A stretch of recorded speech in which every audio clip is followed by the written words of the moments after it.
Sedaj bo Mihael povedal nekaj o laži, ki smo jih zadnjih 2 let kar precej slišali. In njegov naslov je Laž je naklep na kraju uma. In sedaj bomo izvedeli, je to res, ni res.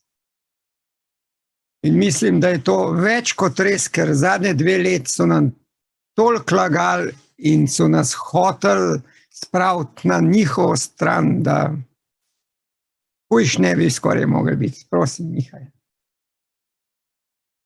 Najlepša hvala, Miran, za to predstavitev.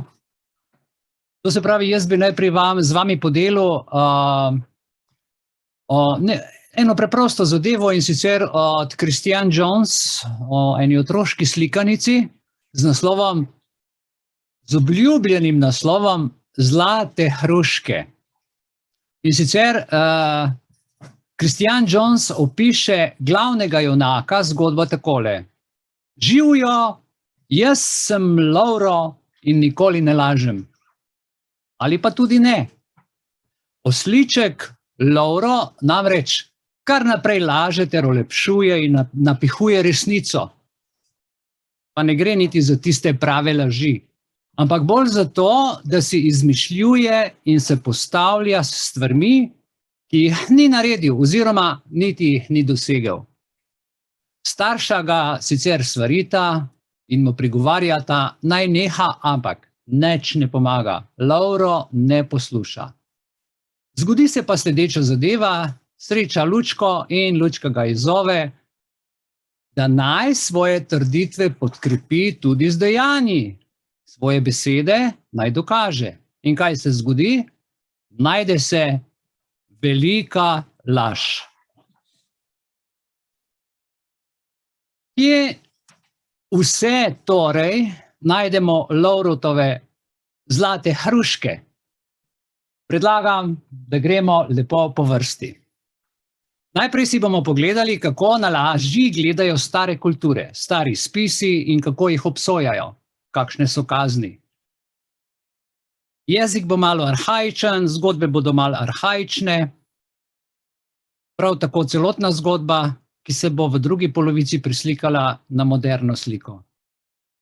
In sicer v nadaljevanju tega moralno-etičnega pogleda bo en tak sodoben pogled, pravni pogled na laži. Toliko, da malo osvetlimo te stvari in da se prebudimo, da bomo znali to prepoznati. Najprej se bomo pogovarjali o označevanju prevare, goljufanja, ustvarjanje napačnega vtisa ali pridobivanje nezaslužene dobre volje, temu se reče laganje. Torej, vsaka beseda ali dejanje, ki povzroči, da si drugi oblikujejo napačne zaključke o svojih namenih, bi lahko bila kršitev oziroma dejansko tudi je laž.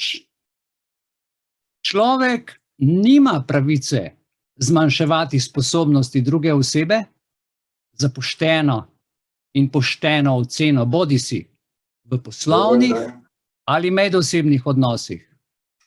Obravnavali bomo aplikacije za sodobne situacije, vključno recimo z računovodstvom, oglaševanjem, z maloprodajo, goljufanjem na izpitih in filantropijo. Vse to, kar se danes dogaja. Ampak imejte v mislih, da so tukaj glavni igralci mediji. Ok, mi bomo šli pa v detajle. Malo se bomo potapljali v dogodke. Zdaj pa, kaj pravzaprav pomeni laž? Dobesedni prevod pomena laži so definirali stari modreci takole: laž je tatvina uma, misli, modrosti in znanja. Ponavljam. Laž je tatvina uma, misli, modrosti in znanja.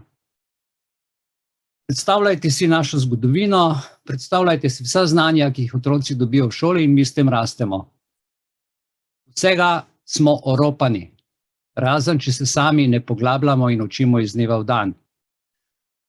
To pa dalje pomeni preslepiti nekoga s tem, da mu povzročiš, da ima napačno predstavo, napačno domnevo, napačno prepričanje oziroma napačen vtis o celotni sliki podobi sveta in ljudi. Tako se izraz v pravu uporablja za označevanje prevare, goljufanja, ustvarjanja napačnega vtisa in pridobivanja nezaslužene dobre volje. Vse besede ali dejanja, ki povzročijo, da drugi oblikujejo napačne zaključke o svojih motivih, je morda kršitev prepovedi lagati. Človek nima pravice zmanjšati sposobnosti druge osebe za pošteno oceno, bodisi v poslu, bodisi v medosebnih odnosih. Nima te pravice. Ok? Razen če mu vi dovolite. To je druga zgodba. Številni učenjaki menijo, da prepoved laganja vključuje prestopek ne kradi. V tretji Mojzesovi knjigi v Levitikusu 8 je pravzaprav 8. božja zapoved ne kradi. Ne kradi. Naslovljena je v množini, kar omogoča razširitev zakonodaje na več situacij. To je 8. od 10 božjih zapovedi. V množini zato, ker ne pravi ne vzami kamna, ne vzami strehe, ne vzami tega, ne onga, ampak na široko pove ne kradi, torej v množini. Takrat v tistem času se je to nanašalo predvsem ne kradi, ne ugrabi in vključuje tudi krajo denarja kot obliko laži. Primer Exodus, 23. poglavje, 7. vrstica, pravi v zelo kratkem stavku: oddaljite se od lažne zadeve. Nekateri menijo, da je prepoved proti laži svetopisemska, vendar to ni res. Ko sem raziskoval, sem našel, da je ta prepoved mnogo starejša. Prišel sem do zaključka, da je v bistvu to rabinska prepoved. Že stari modreci so verjeli, da obstaja 7 vrst tatvin. Pozor, od teh 7 tatvin je najbolj osupljiva tatvina, ki ljudem ukrade in to je laž. Zapisali so, da Samuel pravi, prepovedano je ukrasti pamet komorkoli, tudi malikovalcem. Malikovalci so neverniki. In Talmud ugotavlja, da Samuel tega pravzaprav nikoli ni izrecno izjavil. Vendar je bilo razbrano iz incidenta, v katerem je njegov spremljevalec prevaral pogana, nevernika. In v Talmudu je spor o tem, kaj se je zgodilo. Zdaj seveda se pojavlja več mnenj, pa jih dajmo malo pogledati. Eno mnenje je, da je Samuel svojemu spremljevalcu rekel, naj da poganu piščanca, in ta pogan je mislil, da je dobil košer piščanca. Vendar so mu dejansko dali tistega, ki ni bil košer. Drugo mnenje je, da je pogan mislil, da prejema nerazredčeno, vendar so mu namesto tega dali razredčeno vino.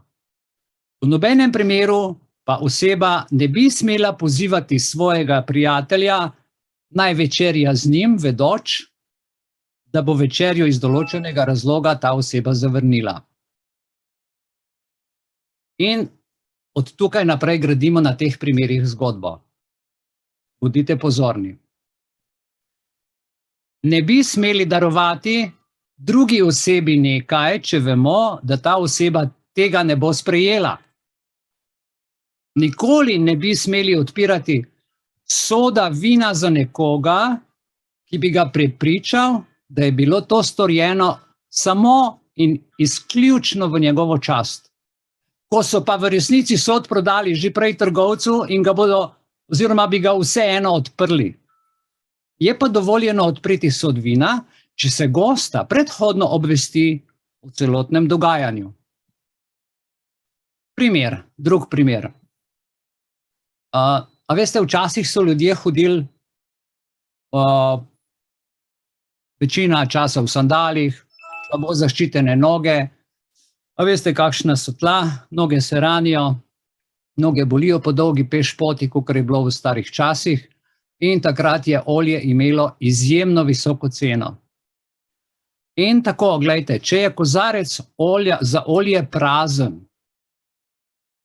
ne bi smeli reči svojemu gostu, da se pomaže z oljem, vedoč, da bo zavrnil. Vendar je pa v vseh teh primerih, če je iskren namen gostu izkazati čast, na nek način to dovoljeno. Na primer, večkrat povabiti osebo na obrok, za katero dobro vemo, da bo obrok zavrnila, ima nezaslužene rezultate dobre volje. Povabljenec bo pač verjel, da je v očeh gostitelja poseben in bo morda celo občutil obveznost vzajemnosti. Čeprav to ni popolna tatvina, je vsekakor neprimerna za moralno vedenje posameznika. Poglejmo primer žalovanja. Hiša s steklenico vina, ki je le delno polna. Včasih so ljudje, ki so tolažili žalujočega, prinesli steklenico vina za žalujoče. Posameznik bi zlahka prinesel steklenico, ki je bila skoraj prazna, in jo strateško umestil med druge, tako neopazno, na način, da bi žalujoči doumeval ali pa skušal razumeti, da je bila steklenica prazna že zato, ker so ljudje že pili iz nje. Delno prazne vinske steklenice prav tako ne smemo napolniti z vodo, saj tako dejanje zavede žalujočega. To je tudi primer laži, saj bo žalujoči mislil, da mu je dana polna steklenica vina. Če je pri žalujočem veliko ljudi in tolažnik želi izkazati spoštovanje do žalujočega, vendar si ne more privoščiti, da bi prinesel polno steklenico vina, mu je dovoljena zgornja prevara. Ta primer dokazuje, da če ni namen laži iskati nezasluženo hvaležnost, ampak človeku izkazati čast ali poklon, v resnici ne gre za laž. Torej je jasno, da laž velja tudi v situacijah, v katerih ni izgube denarja, poimenovane duhovne mentalne laži. Če laž pri nakupu in prodaji povzroči finančno izgubo, se kupec na to zateče na sodišče po zakonih glede napačno opravljene transakcije in previsokega zaračunavanja. Vendar, tudi če ni finančne izgube in celo v medosebnih situacijah, ki ne vključuje denarja, je še vedno prepovedano prevarati drugo osebo. Talmudski izrek pravi, da ne smemo prodajati čevljev, narejenih iz kože živali, ki je poginila, in trditi, da izvira iz živali, ki je bila zaklana, saj je pri slednji koža močnejša. Napačna predstavitev predstavlja problem visoke cene, saj so kože zaklane živali boljše kakovosti in stanejo več kot čevlji iz kože poginulih živali. Kaj se je zgodilo? Prodajalec je v tem primeru napačno predstavil transakcijo in kupcu povedal, da so čevlji narejeni iz kože zaklane živali. Preprosta laž. Ker taka cena pri takšnih čevljih ne obstaja zaradi laži, je prodajalec zaslužil nezasluženo hvaležnost kupca, ki meni, da je prejel pošteno kupčijo. To je razlog, zakaj so prodajalci dolžni razkriti kakršnokoli napako na kateremkoli izdelku. Tudi če nameravajo izdelek prodati po pošteni ceni, ki upošteva nepopolnost. Zato glejte, težava danes v trgovinah in z njihovim hvalisanjem o vrhunski kakovosti izdelkov, ki lahko zadeva kupce, da verjamejo, da je vse to v končni fazi res, ker se v trgovinah nahaja, to predstavljajo kot enako visoko kakovost za isto ceno, kar pa ne drži. In sedaj, obstaja nekaj izjem od pravila, ki prepovedujejo laž. Torej, številni komentarji razpravljajo, da ni nič narobe s povabilom nekoga na obrok ali zabavo, ki se je ne more udeležiti, če je namen bil vljuden. Prohibicija ali prepoved je pa, dobro poslušajte, proti nagovarjanju druge stranke v smislu dajanja številnih prošenj za udeležbo takrat, da se povabljenec ne more udeležiti. Ponavljajoče se prošnje ustvarjajo namreč nezasluženo dobro voljo. Še posebej, če veš, da se nekdo ne more tega udeležiti. Po drugi strani pa je vprašanje samo enkrat ali dvakrat prejeti vabilo in si to povabljenec lahko silno napačno razlaga. Torej, laž ni problem, če je posameznik prevaral samega sebe. Kako pa človek lahko prevara samega sebe oziroma laže samemu sebi? Vzemimo primer. Primer je sofističen, izmišljen, pa vendar. Vzemimo za primer, da oseba A potuje iz enega mesta v istem času kot oseba B v nasprotno stran. Seveda sta se srečala in se prepoznala in sedaj A si domišlja, da je B odšel na pot le zato, da bi srečal osebo A. Zato je A rekel B, da se ne bi smel toliko truditi. Oseba B se je čutila dolžno pojasniti osebi A, da ni vedela za njen nasprotni prihod, a če bi vedela, bi naredila še več. Praviloma, tovrstna odgovornost pojasnjevanja ni potrebna, ker se je oseba B dobesedno samo prevarala v lastnih mislih. Spomnite si ta primer, ker ga bomo še uporabili na drugih aplikacijah. Razlikujemo lahko med tem in gornjim primerom v zadevi s sodom vina, ki je bil prodan trgovcu in ga zato niso odpirali posebej za gosta, ker je bil že prej prodan. Torej, v primeru soda vina je logično pričakovanje, da se gostu odpira sod vina. Zato mora biti napačna predpostavka do tega gosta popravljena, sicer bo živel v lažnem prepričanju, da se je sod odprl samo zaradi njega. V primeru potnika A ni razloga za to domnevo, ko naletimo na ljudi, ki potujejo po cesti, na katero so te prišli pač pozdraviti. Ta oseba ni dolžna popravljati napačnega vtisa drugega, ki si ustvari. Uporabiti logiko hipotetičnega, razumnega človeka pri prodajalcu čevljev pa je povsem druga zgodba, saj je prodajalčeva obveznost razkritja sestavljena iz dolžnosti ne zavajati na pritrdilen način, temveč se zahteva, da stranko odvrnemo od zlorabe njegove razumne, napačne predstave o izdelku. Obvezno je popravljati smiselne in logične nesporazume. Obvezno. Ne pa napak, ki jih razumni ljudje sicer ne bi naredili. Dragi moji prijatelji, povem vam, ni dovoljeno zavajati drugih ljudi, ki kupujejo in prodajajo, ter jim namensko lagati, ter s tem ukrasti misli. Torej, če je na blagu napaka, je prodajalec dolžan obvestiti kupca, tudi če je kupec tujec. Tudi ni dovoljeno prodajati meso živali, ki je umrla in zato ni košer tujcu, in ga napačno predstavljati kot obredno zaklano meso, ki je več vredno in s tem košer. Čeprav tujec ni utrpel nobenih finančnih težav ali izgube, verjame, da prodajalec skrbi zanj tako, da mu prodaja meso, ki je dovoljeno. Tole povzroči resnično nezasluženo hvaležnost in ni dovoljeno ukrasti uma drugim z besedami laži in da se zdi, kot da se dela nekaj v imenu lastne poštenosti, če temu ni tako. Primeri vključujejo že navedene primere, o katerih razpravljamo in se ukvarjajo z nezasluženo hvaležnostjo, z nezasluženo dobro voljo. Na primer, povabiti nekoga na pogostitev, ponuditi darilo nekomu, ki ga bo zavrnil, in odpreti sod vina in drugo in tako naprej. Pa poglejmo še nekaj leži na področju medosebnih odnosov.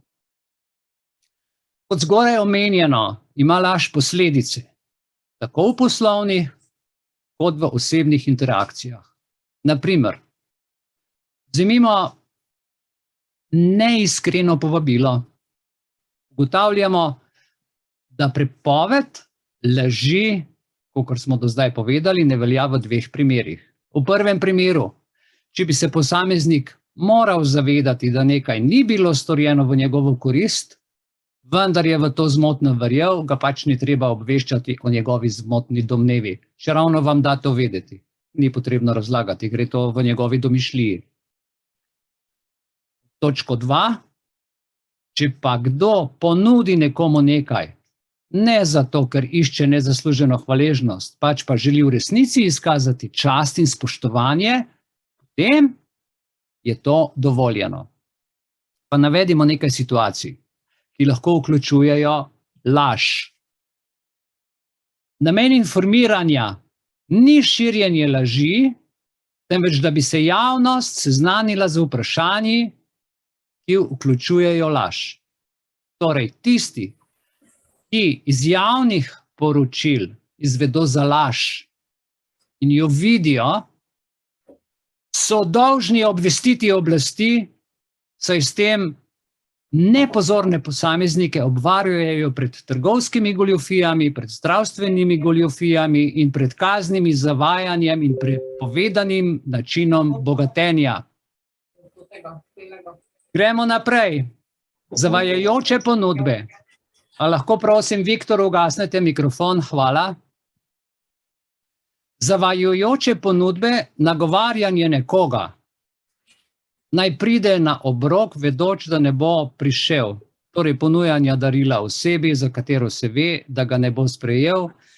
Govorili smo že o odpiranju steklenice vina, ki jo je bilo treba vseeno odpreti in gosta prepričajo, da je bilo pač to izključno odprto zanj. To so primeri, ki so neposredno vzeti iz babilonskega Talmuda, iz starih modrosti.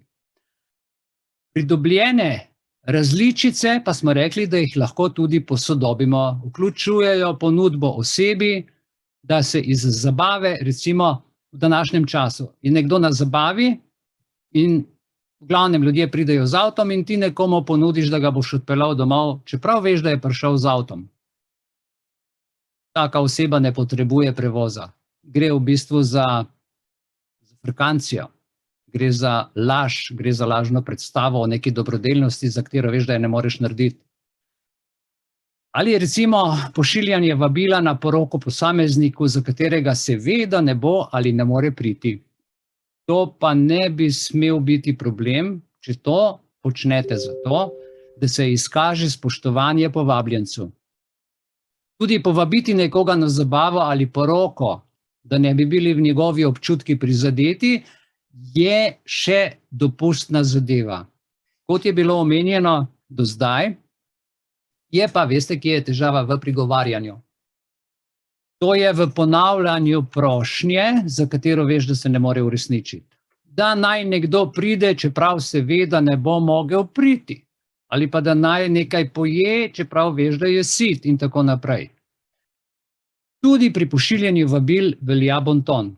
Naprimer, če vabilec ve, da povabljenec ne more priti, če pa je vabilo poslano v lastno korist, naprimer zato, da prejme darilo, realnost pa je, da človek ne želi, da oseba pride, obstaja velik problem, ki je laž in moralni problem osebe, saj se v tem primeru darilo zdi bolj dragoceno kot povabljeni gost.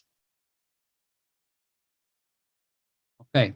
Gremo naprej. Stvar okvarjenega blaga. Tudi o tem smo govorili, dajmo se sedaj zadevo poglobiti.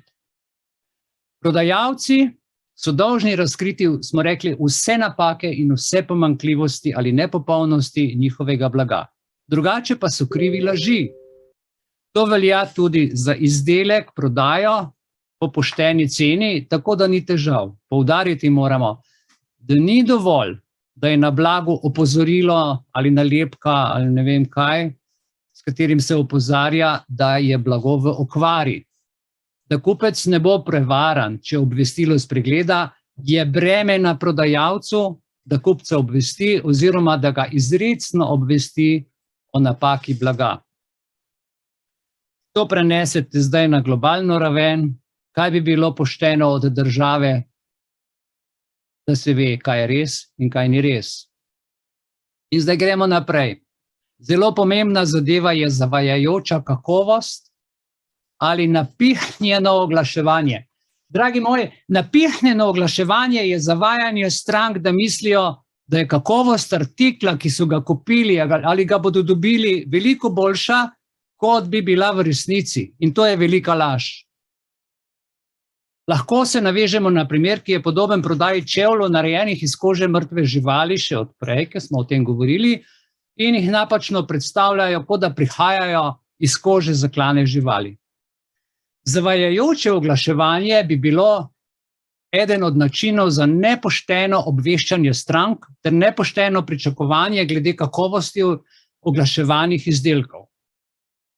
Prodaja izdelkov z zavajajočimi informacijami, na primer prodaja prehranskih dopolnil za hujšanje ali za odpravljanje gub. Danes vemo, kako je to v ženskem svetu. Biznis da te kap. Ali pripomočki za izboljšanje zdravja. Država zelo skrbi za naše zdravje v zadnjem času. Silno skrbi. Ali pa tudi varna in učinkovita prehrana. Če ni dokazal, da ima takšen učinek, spada pod prepovedano laž, pretvezo in kaznivo zavajanje oziroma za naklepno goljufijo. Spic navaja, da če posamezniki verjamejo, da je izdelek izdelan v enem kraju ali državi, pa vzemimo primer švicarska ura, japonski fotoaparat, nemški avto, da je taka stvar boljša od konkurenčnih blagovnih znamk, ki so narejene drugje. Potem prodajalcem ni dovoljeno ne predlagati, ne namigovati, da blago pride iz območja s slovesom vrhunske kakovosti, če to ni res in temu ni tako. Levin trdi tudi, da lahko reklamna napihnjenost povzroči tudi laž, kar je po zakonu prepovedano, saj gre za naklepno zavajanje kupcev. Ali morda ljudi, ali cele države, ali pa celega sveta. Pretirana reklama je precenjeno oglaševanje. Je posebna vrsta oglaševanja, drage moji, na katero se, pazite, razumni potrošniki nasplošno ne bodo zanašali. Nevarnost pa je, da objame vse čustvene potrošnike. Razumen potrošnik bo stvar zagledal, čustven bo šel in bo nasedel. In verjel, in ga boš težko prepričal, da je narobe. Primer napihnjene reklame lahko vključuje zelo nejasno subjektivno izjavo o superiornosti izdelka. Naprimer, najboljši v vesolju, belejši od belega ali primeren za cesarja. Velika napihnjenost običajno ne velja za zavajajoče oglaševanje. Po zakonu, ponavljam, velika napihnjenost, kar sem zdaj povedal, običajno ne velja za zavajajoče oglaševanje po zakonu. Vendar pozor, če napihnjenost povzroči pričakovanja strani potrošnika, da izdelek ne more zadovoljiti, kar obljublja v reklami, bi se to upoštevalo kot namerna laž, kar dejansko tudi je. Enako se dogaja pri varljivi embalaži, zaradi katere kupci verjamejo, da prejemajo več oziroma lahko predstavlja tudi več predmetov, čisto laž, ki jo producira optična prevara embalaže. Spominjam se, da sem kupoval brivnike in pod brivniki je bila še ena taka izbuklina. Jaz sem sveto verjel v tej embalaži, da je poleg teh brivnikov, da so še rezervni deli in da se jih da zamenjati. Doma odprem in vidim, da je samo izbuklina, je bilo prazno. Mene so prevarali, jaz sem se zelo slabo počutil. Strašno slabo sem se počutil, poleg tega je bilo pa še izjemno drago. Ker je bilo upravičeno drago, ker so vedeli, da ne bom šel od strani gledati, pa še papir je bil čez. Poglejmo na primer oglas, podoben oglas za baby izdelek. Ok, pomaga pri lajšanju bolečin pri dojenčkih. katerim izraščajo zobki, pri čemer je v reklami posredno obljubljeno, da izdelek deluje v 1 minuti, medtem ko otroški Tylenol začne delovati šele po 30 minutah. Pozor, v oglasu piše, kar smo ga zdaj prebrali, če svojemu otroku dajete otroški Tylenol, bo vaš dojenček lahko trpel 30 minut dlje, kot je potrebno. V oglasu ni navedeno, da baby izdelek deluje veliko prej kot Tylenol. Takšen oglas je orkanska laž in zavajanje kupcev. Je trik, je prevara, je naklepno zavajanje. Gremo dalje, na druge zavajajoče trgovske kupčije. Tega je danes kokrčte. V farmaciji, v medicini, na trgu, v trgovini, na tržnici, kjerkoli želite. Tolerance ni več. In zavajajoče trgovske kupčije v navedenem primeru navedimo zavajanje strani trgovca z namenom prepričati stranko, da je sklenila super kupčijo, odlično kupčijo, najboljšo kupčijo, najboljšo v mestu.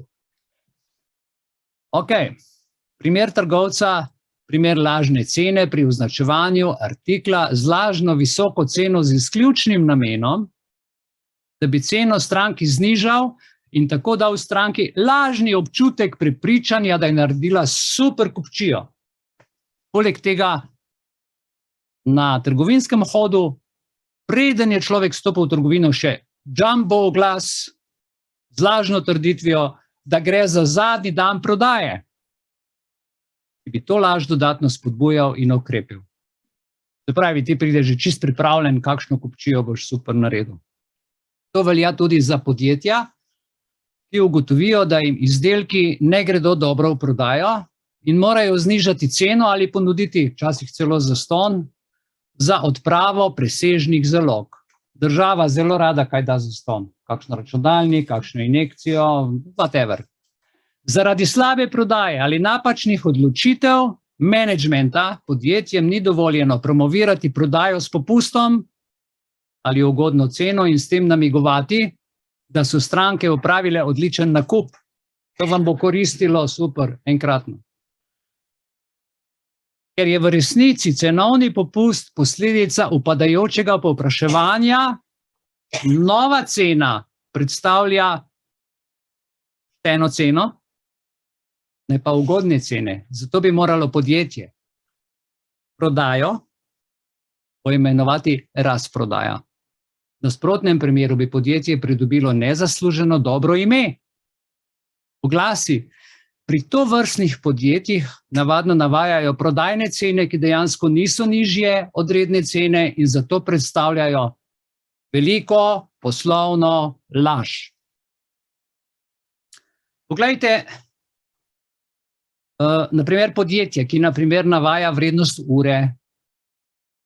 Redna cena ure je 39,99 evra, ampak zdaj, ta trenutek, samo danes, ta ura stane 19,99 evra. Če je proizvajalčeva cena, priporočena prodajna cena 39,99, bi se moralo prikazovanje tovrstnih zavajajočih oglasov prepovedati. Trgovci na drobno ne smejo trditi nekaj, kar je neresnično, naprimer, ta artikel vam prodam, naprimer, za 50 evrov, vendar ne manj, ker sem za to plačal sam. To je najboljši model te vrste. In nižje cene za ta izdelek v mestu ne boste našli. Kupi zdaj, takoj, super je.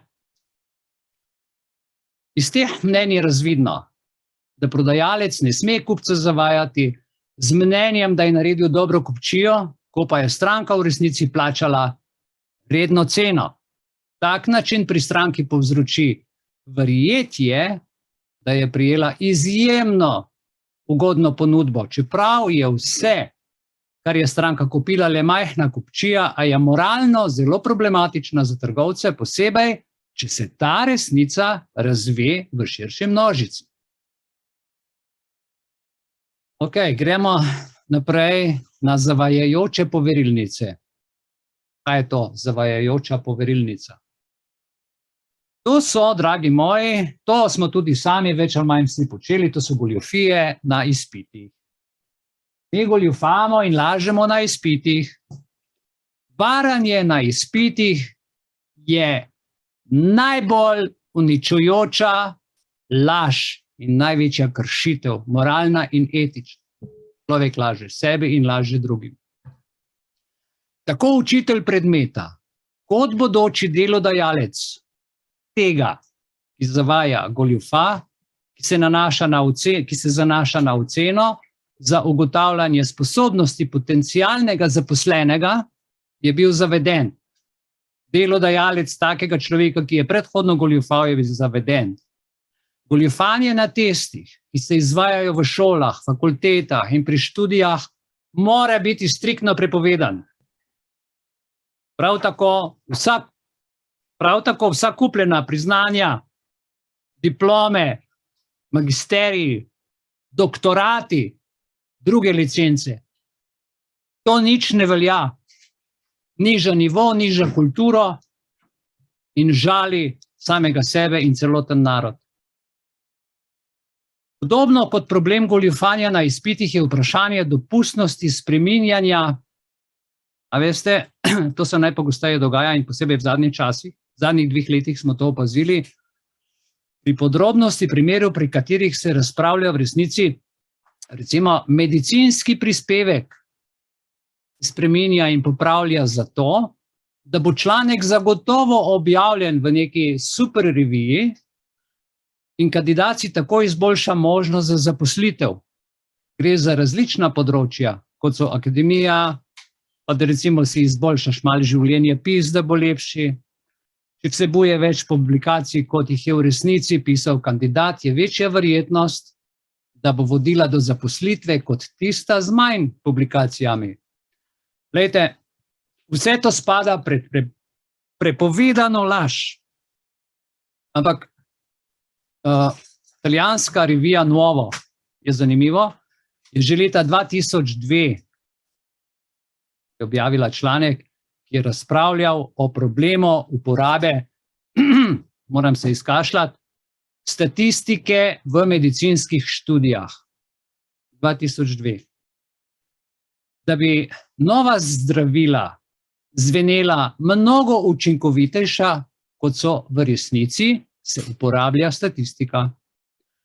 Zdaj, ustvarjanje napačnega vtisa z namenom preprečevanja na način neupravičene pristranskosti pa je v nekaterih okoliščinah sicer dovoljena.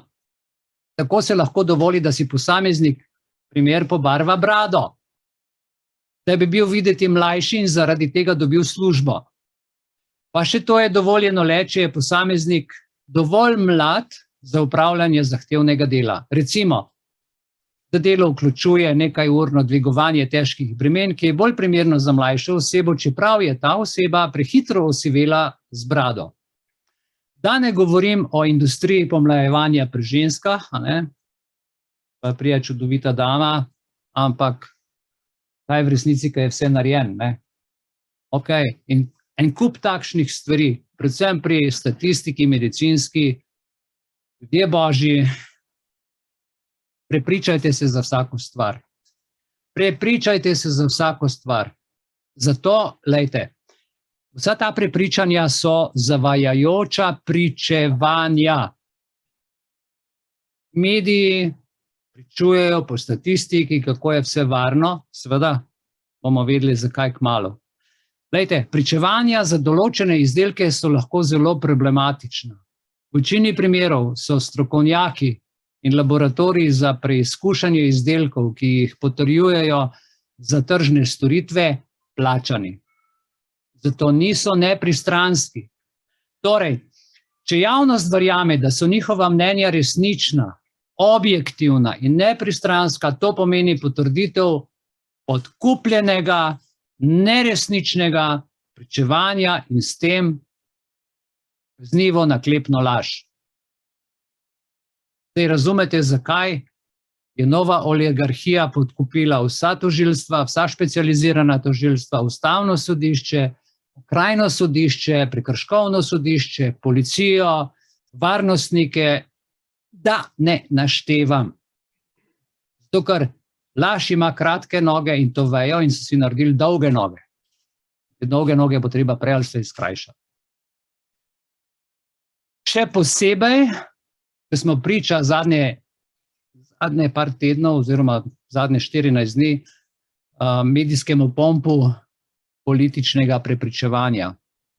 Vzemimo za primer, ker se veliko pogovarjajo o denarju, koliko ima kdo plače, koliko kjera firma stoji, kje je kdo dobil za oglaševanje politične kampanje in tako naprej. Glejte, zavajajoče računovodske prakse.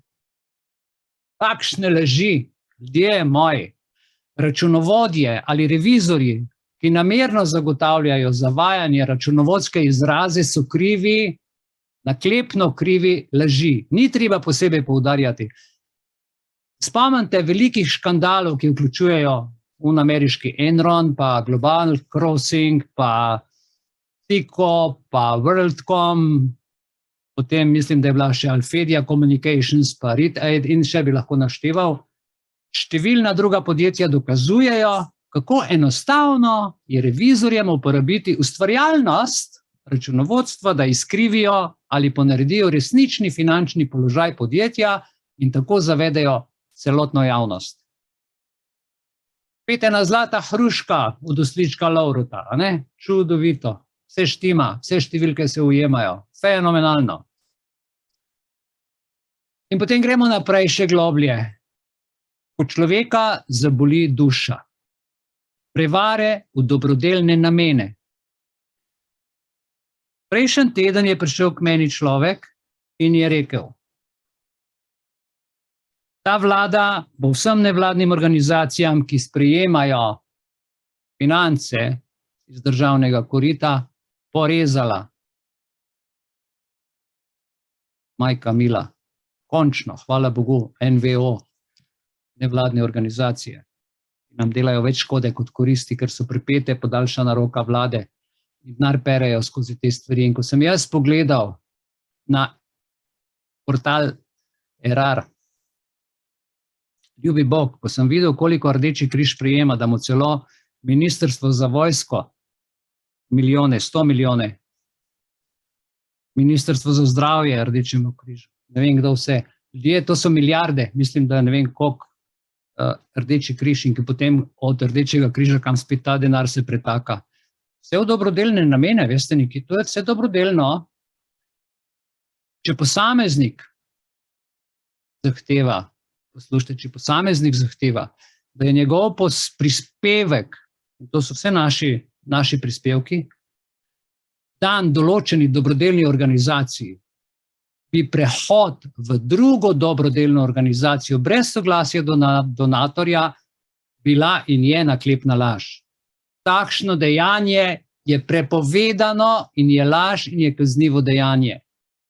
Zakaj tega nihče ne odkriva, pa vse finance so transparentne. Človek včasih ne more razumeti. Vsekakor, veste, bi si morali prizadevati, da bi bili v vseh svojih ravnanjih čim bolj neposredni in pošteni, pa ne le v poslu. Ne le v poslu. Zdaj vam bom naštel en biblični primer, se pravi Absalom, ja. Da je bil Absalom sin kralja Davida iz Svetega pisma. Dajte, ta človek, ta sin si je zaslužil smrt, ker je kršil zakon obljube braniti kralja. Poanta te biblične zgodbe Absaloma je sledeča: ko se je vse kraljestvo odpravljalo v boj, je sin rekel: oče, ti si kralj in ti pomeniš kompletno kraljestvo. Jaz bom branil narod zate. Ker je kršil zakon obljube braniti kralja z lažjo, je zaslužil smrt. Kot ugotavlja Biblija, je Absalom z izdajo in s pobegom ukradel srca. In krasti srca je enako ali hujše kot lagati. Zato je bil kaznovan tako, da je bilo njegovo srce prebodeno s 3 puščicami. Ne z eno puščico, s 3 puščicami. In ta traktat Svetem pismu najdete v 18. poglavju, v 14. vrstici Samuelove knjige v Svetem pismu. Poglejte, tako so včasih že kaznovali laž ali neizpolnjevanje dane besede. Kam je danes odšla dana beseda, dana obljuba, podpisana pogodba? Dogovor med ljudmi, dogovor med državami. A je kdo koga kaj vprašal? Gre za dvopartitno, tripartitno, multipartitno pogodbo. Kje so stvari? Ko smo pa že ravno tukaj, dajmo pogledati pa še pravni pogled na laži. Okay. Definicija pravni pogled laži, se pravi, je nekako tako. Laž na načelni ravni, moralno-etično obsojajo vse civilizacije. Eno staro civilizacijo smo ravno kar predelali s 3 puščicami v srce. To so religiozna izročila in nas vedno znova svarijo pred lažjo kot napačnim ali grešnim ravnanjem, ki ruši družbeno sožitje in človeku onemogoča vzpon na višje duhovne ravni zavesti. Nas držijo tukaj nizko, tle od spodaj, samo zaradi prevare in laži. Laž je v nekaterih vidikih prepovedana s pravom, prav tako je vsaj načelno obsojanje v politiki. Kljub temu, da je pogosta spremljevalka našega življenja ta laž, vendar redko obsojena.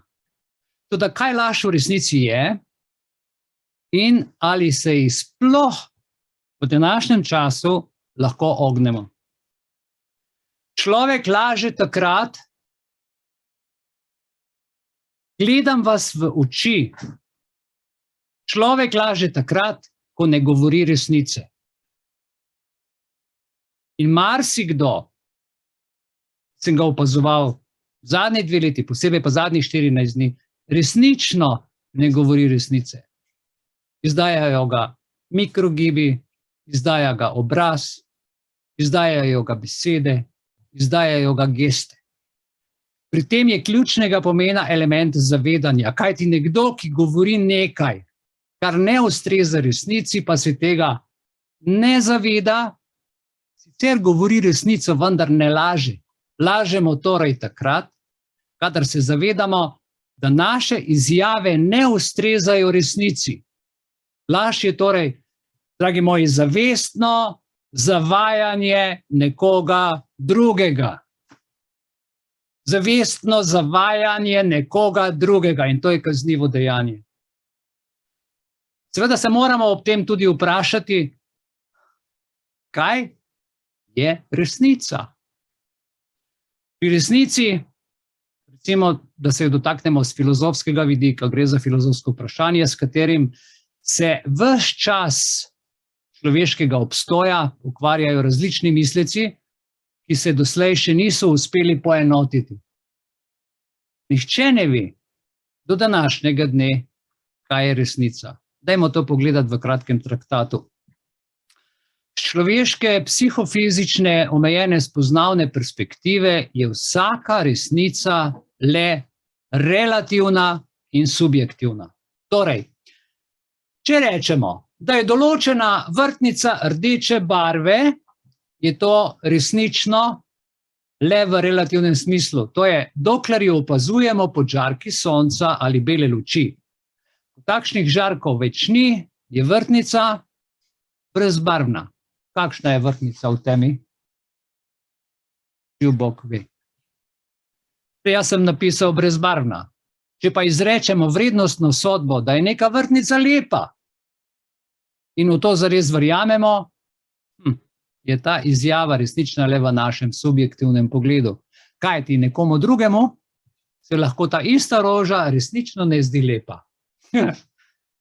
Kakšna je v prvem in v drugem primeru ta objektivna ali absolutna resnica, sodi v domeno nekako že omenjenega filozofskega razmišljanja, kjer naprimer nekateri mislici menijo, da materialni svet sploh resnično ne obstaja, ter da gre pri vseh materialnih predmetih, ter rastlinskih, živalskih in človeških telesih zgolj za iluzijo, za naše navidezne, sanske, iluzorične predstave. Nič ni res. Ni resnice, ker nič ni res, ker je vse iluzija.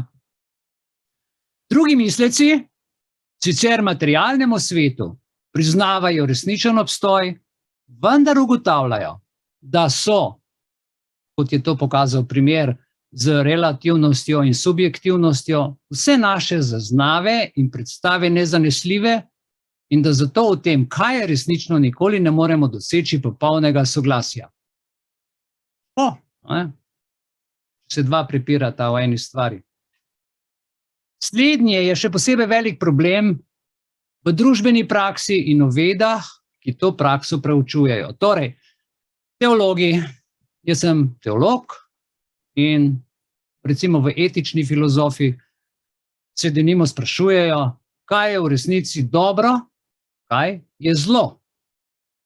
In tukaj smo pri vprašanju sodnikov in drugih pravnikov, ki se ravno tako sprašujejo, kaj se je v nekem, recimo, preteklem, konfliktnem primeru v resnici zgodilo. Oni to ugotavljajo na podlagi dejstev in tako naprej. Politiki se prepirajo, na primer, o tem, katera njihova ocena stanja v družbi je bolj resnična, ter katera njihova obljuba je bolj resnična, resnično udejanjenja in katera ne. In se prepirajo na soočenjih, kjer je več naredil, kjer je več denarja porabil, kjer je za družbo več, kjer ni nič naredil, kjer so laži in tako naprej. In se prepirajo. Zdaj, če zanemarimo vse te filozofske dileme, ter resnico enostavno pojmujemo kot nekaj, kar ustreza našemu povprečnemu, razumskemu in čutnemu dojemanju, potem lahko ugotovimo, da smo ljudje v okviru religije, etike, prava, ekonomije in politike upravičeno bolj tolerantni do nekoga, ki se ne zaveda, da govori neresnico, kot pa do tistega, ki zavedno in naklepno laže. V primeru, ko se nekdo ne zaveda, da govori neresnico, pravimo, da je v zmoti. Človek se je zmotil, otrok se je zmotil in ga popravimo. Ni problem. Seveda, tudi človeško zmotno do neke mere lahko obsojamo, če se človek večkrat moti in mu to pride v navado. Saj pogosto kaže na malomarnost ali na neodgovornost posameznika. Veste kaj, ko enkrat varnostnika opozoriš, da dela protizakonito, pa on to zazna in ve in potem dela pri naslednjem stopu in pri naslednji stranki spet nezakonito. Takega človeka, če prej tega ne vedel, pa zdaj ve, ga ne odrešuje več nevednost. On zdaj ve. Zato je tako dobro, da ozaveščamo ljudi. Ljudje morajo vedeti, kaj je prav, kaj ni prav, poznati zakon, če glih to ni naša dolžnost, vendar je prav, da se ozaveščamo okoli tega. Seveda tudi človeško zmoto do neke mere obsojamo, saj pogosto kaže, smo rekli, na malomarnost ali neodgovornost posameznika, vendar pa je ta obsodba praviloma mnogo milejša do nekoga, ki se zmoti, od obsodbe laži, kjer gre za namerno ali celo zlonamerno zavajanje drugih ljudi. Zdaj, okrog tega, na primer, religiozen oziroma verujoč človek laž obravnava v odnosu do Boga. Tukaj, dragi moji, ni nobene možnosti prikrivanja, ker Bog vse vidi, Bog vse ve, celo lasje na moje glavi so prešteti, kje se bom jaz lahko zdaj skril in s čem se bom skril pred Bogom. Ne morem, ne smem. Bog kot vsemogočni in vsevedni stvaritelj ve za vsako našo laž. Zato se lahko pred njim odkupim le tako, da laž iskreno obžalujem in si prizadevam, da ne lažem več. Konc, fertik, ne smem, ker Bog vse vidi. Ok? Tle so zelo močni argumenti, ko postaviš nekoga nad sebe, ki vse ve in vse vidi. Razumete poanto nove svetovne vlade? Ste dojeli? Razumete? Nič več grešiti. Bog vse vidi. Okay? V moralnem pogledu je laž postavljena v odnos do naše lastne vesti. če se zlažemo, nas peče vest in nam narekuje, da se opravičimo, popravimo posledice laži in se izboljšamo. Ali pa smo prisiljeni na to, da se izboljšamo, ko nam vzamejo socialne točke in ne moreš kruha kupiti. V bližnji prihodnosti, upam, da do tega nikoli ne pride. Ker ta Bog bi bil kruti Bog. Eno Bog je namišljen, zdaj prihaja pa resnični tehnološki Bog. In ga je treba ustaviti. Stop, s tabo ne podpišem pogodbe. Na etični ravni se laž vrednoti v razmerju do etičnih načel in vodil naše ožje in širše skupnosti. Laž je v tem pogledu vredna obsodbe toliko, bodite pozorni, kar bom izrekel v naslednjih besedah, laž je v tem pogledu vredna obsodbe toliko, kolikor jo obsojajo vsi ali vsaj večina članov skupnosti neke družbe. Ok? Če vsi rečemo, ali pa večina, ali pa dobra večina, ali pa slaba večina, rečemo, da je to laž, mora družba to spoštovati. Sicer smo vsi zraven vpeti. Konec. Okay? V pravu je laž v nekaterih pogledih prepovedana, v nekaterih dovoljena. Tako, na primer, pravo obrekovanje kot vrsto laži opredeljuje kot kaznivo dejanje. Morda veste, kaj je obrekovanje, kaj je opravljanje in tako naprej. Upam, da vam tega ne rabim razlagati teh razlik. Vsebuje krivo ovadbo ali krivo pričanje na sodišču. Po drugi strani pa pravo obdolženca, recimo konkretno v nekem kazenskem postopku, ne kaznuje, če se ta brani z lažjo. No, previdno s tem, kajti slednje v celoti ne drži. Če se laž na sodišču razkrije in je obsojenec na koncu obsojen za kaznivo dejanje, se ta laž, če jo je mogoče razumeti kot odsotnost obžalovanja kaznivega dejanja, lahko upošteva kot oteževalna okoliščina pri izreku kazni. Torej vsem varnostnikom, vsem policistom, vsem uradnikom, ki lažete, da je človek kršil javni red in mir, pa veste, da je v ozadju tega prisila v medicinske postopke, QR kode in druga prisiljevanja, to je naklepna laž, prikrita. Ko se pa odkrije takšna laž, boste plačali svojo ceno, tako kot zdajle jaz tukaj stojim. To vam povem. Na področju ekonomije je pojem laži zelo zrelativiziran. Pravo sicer tu po eni strani zagotavlja, da se udeleženci gospodarskih poslov pretežno držijo svojih obljub. V poslu se ne sme, bom vulgarno rekel, zajebavati. Preprosto ne. Poslovni dogovori se držijo, sicer si ga nasrkal svojih obljub. Vendar pa je vprašanje ekonomskega vrednotenja kakovosti in cene proizvodov pogosto, kot smo danes že ugotavljali, povezano s pretiravanji oziroma z lažmi. Tako je na primer že vsaka reklama, ki opisuje nek izvod v superlativih, vsaj delno zlagana. Prav tako je pogosto vsaj malo zlagana cena proizvoda, če naj bi ta cena ustrezala resnični vrednosti izdelka ali storitve. Seveda pa smo tu še posebej opazno soočeni z že omejeno relativizacijo in subjektivnostjo človeškega vrednotenja dobrin, ki jo zato tehnično nadomestimo z zakonom, ponudbe in povpraševanje ali s čim podobnim. Torej, trgovce prisilimo z zakonom v neki določeni situaciji, ali gre za prodajo, ali gre za razprodajo, ali gre za kaj drugega. Torej, dajmo vstopiti malo še v svet politike. Vidimo, da je v njej sicer laž načelno negativno vrednotena. Vendar pa se v praksi tolerira v politiki laž v veliko večji meri kot vse prej naštete laži v družbenih sferah. Pri tem gre po eni strani za to, da so politiki zaradi vezanosti na določene državne, strankarske ali druge višje ali nižje interese včasih praktično prisiljeni, da bodisi molčijo,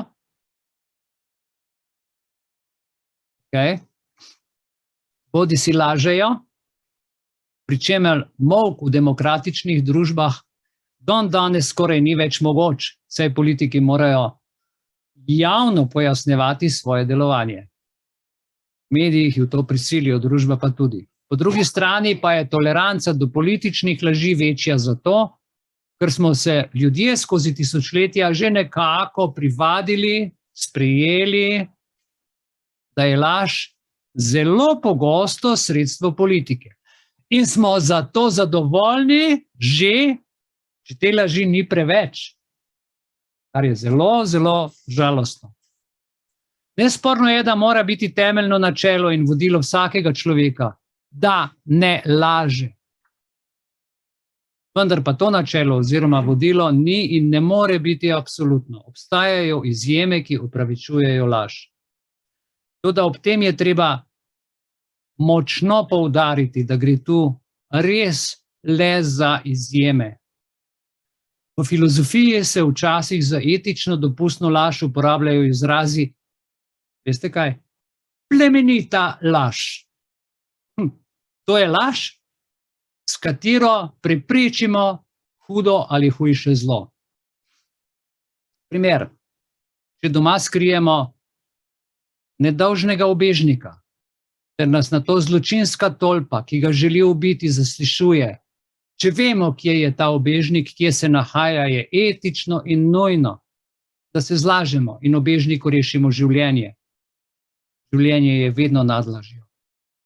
Prav tako je lahko etično upravičeno, da umirajočemu na vsa njegova vprašanja ne odgovorimo povsem po resnici, da ga ne bi po nepotrebnem bremenili z negativnimi občutji.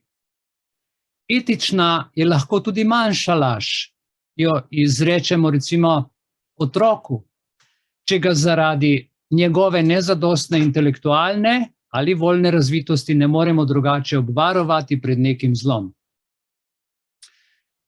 Je pa tako, laži se je najpogosteje primerno izogniti z resnico. Kaj je resnica, smo debatirali prej, vendar gre za zavestno obstoječe stanje, da se tega stanja ne izkrivlja. Le če je lahko ta za druge zelo boleča, resnica namreč, ali utegne povzročiti hujše nesporazume ali druge zaplete, se ji je primerno izogniti z molkom. Seveda pa je ocena, kdaj je molk primeren, subjektivna, nezanesljiva, saj lahko včasih, še posebej, če gledamo daljši rok, zamolčanje pomembnih dejstev komu škoduje ali pa povzroči, da nam ta oseba v prihodnje več ne zaupa. Prav tako se lahko lažje ognemo z izrazito abstraktnim, a še vedno resničnim opisom nekega dejstva. Če na primer v sobi molimo in meditiramo, pa nam je nerodno priznati nekomu, ki nas tisti hip pokliče po telefonu in nas vpraša, živjo, kako si, kaj pa počneš? Pa mu odgovoriš, sedim v sobi in se ukvarjam samim sabo. Ok, prima. Prečni ljudje pogosto govorimo neresnice. In tukaj se začne ves polom človeštva. Bistveno manj, pa vendar še vedno skoraj vsakodnevno tudi lažemo. Vsi po vrsti lažemo. Tega se niti ne zavedamo, ker pač so naše laži najpogosteje take majhne, neopazne. Veste kaj, prinašajo nam zelo veliko ugodnosti. Na vprašanje, kako smo, odgovorimo, ja super, odlično, perfektno. In prikrijemo vse naše v resnici slabo počutje. Na vprašanje, kaj si mislimo o tem, o onem človeku, o dogodku, se v večji družbi ali javnosti marsikdaj vsaj malo zlažemo. Vsaj tokle. Okay? Prav tako se večkrat zlažemo, ko iščemo izgovor za kakšno zamudo ali nerodnost, ki smo jo povzročili. Recimo, ko opisujemo neko svojo napako ali poškodbo, ki jo prav tako večkrat nekako omilimo s kako malo lažjo, tudi če nam včasih z otrokom, sosedom, znancem ali kom drugim se pač ne ljubi ukvarjati, na primer, ga vljudno odslovimo z eno majčkeno lažjo. A veš, kaj zelo se mi mudi, ob tej uri moram biti tam, a veš, ravno kar. In en kup takih stvari. Ključno, dragi moji, je, govorim sebi in vam, in vsem nam, če si prizadevamo postopno presegati vse neplemenite, tudi te majhne laži, smo na zelo dobri poti. Na zelo dobri poti. Začnemo danes. Res je, da sem duhovnik, ampak vam ne pridigam, govorim vam dejstva, kam lahko laž pripelje. Nima veze, žup ni gor ali dol, župa na mizi, župa ni na mizi, politik gor, politik dol. Gre za pravno univerzalno normo. Če pa menimo, da majhne laži ne škodijo, ne tebi, ne meni, ne sosedu, s tem počasi abstrajno utrjujemo in poglabljamo našo nagnjenost laganju, kar ima na dolgi rok usodne posledice. Tako usodne, da družbo pripelje tja, kjer danes je. Tja, kjer danes je. Žalostno. Ok, takšna nevarnost nas namreč prej ali slej zavede kakšni večji laži, ki se razkrije in povzroči večjo škodo nam in drugim, kakorkoli že. Ker v tem življenju nismo in zelo verjetno tudi ne bomo postali popolni, moramo znati sebi in drugim oproščati tudi laži. Seveda oproščati. Vendar pa se moramo z lažjo soočiti in se truditi, da ne postane prepogosti spremljevalec ali celo vodilo našega življenja. S tem stavkom sem danes zaključil o zgodbo o zlati hruški.